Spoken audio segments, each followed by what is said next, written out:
many have heard of a midlife crisis? How many are willing to admit they're in a midlife crisis? We're not very alacrity or alacrity.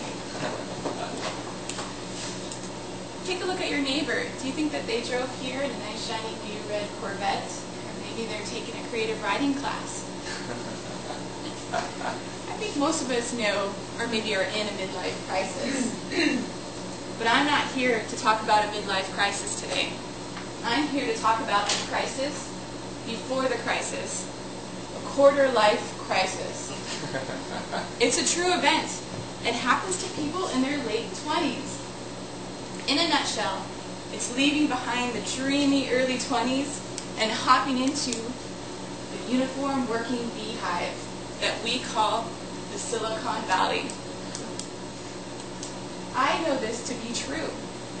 It's really a state of shock that lasts for 5 years. I'm 27 and I'm in a a quarter-life crisis. Not there yet. And so I think about and I long for my early 20s, and I wonder why. The early 20s are filled with so much hope. You look to the future, you've got so much energy, you feel like you could save the world and conquer it all in one day. I don't know if I could say that now. I think I'm pretty lucky if I can go to bed past 9 o'clock and not be late to work the next day. And I think my goals are a little bit smaller than saving the world. I try to be a good neighbor and eliminate global warming. So what happens in that 5 short years, and what's so different about being in the late 20s? Well, psychologists say that your late 20s are a time where you reevaluate your dreams. I like to call it a reality check. Because in your late 20s, you want to try to buy a house.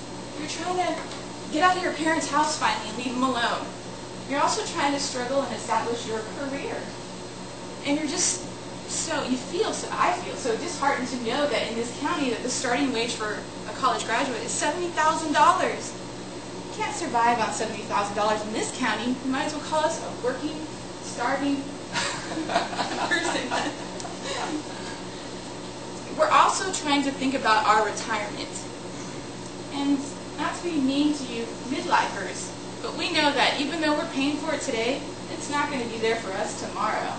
So we're extremely worried about that. I'd say that I'm in a quarter-life crisis.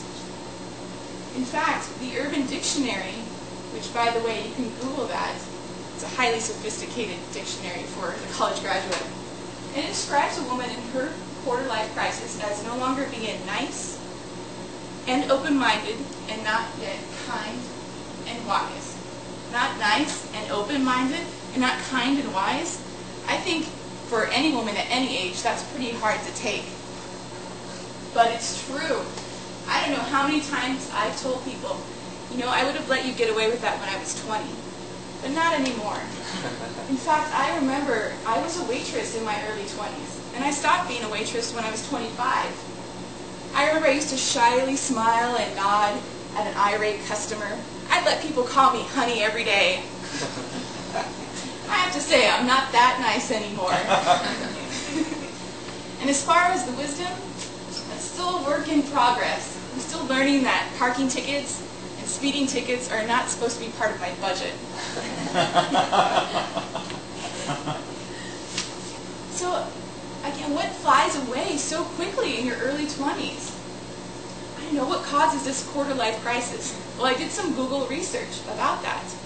And I found that not only are we struggling for a career, to buy a house, to take care of all those weird health problems from our early 20s because we didn't have health insurance, but now we do, but we're also, after the age of 25, able to go on a Carnival cruise without having to take our boring aunt as a chaperone. Or you can also rent a car all by yourself. I have yet to do either one of these activities because I can't decide whether I want to be on a boat full of food or if I want to drive across the country and hope that I've got enough iPod songs to make it to Pennsylvania. It's a quarter-life crisis. I also found that in my research that people in their late 20s normally get married. Now that is the crisis, if there ever was one in your life. In fact, I even had to make it more interesting by marrying a foreigner, a Tongan no less. And if you want anything that's un-American, it's a Tongan. I've had to learn how to talk nice when I'm angry. I've learned how to be humble. I've learned how to eat food when I don't want it. Yeah, I have to say that that's something that I'm working on, that wisdom I was talking about earlier. But really, marriage is about sharing. And even though they say you learn how to share when you're 3, I learned it when I was married. We were out at Starbucks, and I had bought 2 coffees and a muffin. And you know, you have to wait for your coffee at Starbucks because I got one of those special mochas.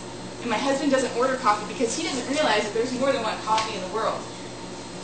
But he started eating the muffin, back down to the last marbled piece. After I told him, you should really just wait to eat that muffin because it tastes so wonderful with coffee. But he didn't listen to me, and he took that and he popped it in his mouth. I've never glared at anybody like that in my life or wondered how it would be to strangle somebody. And after that, we bought 2 muffins, same kind, and 2 of everything that's the same kind, 2 of the same sushi. Quarter-life crisis. I also read that the average American gains 1.5 pounds after the age of 25. After reading that statement, I thought, maybe I should have shared that muffin with my husband. Maybe that's my problem. So next time you see a person in their late 20s who's just aimlessly going through life, trying to figure it all out, reevaluate their dreams, take out your checkbook and write them a down payment for their house. Because you know they need it.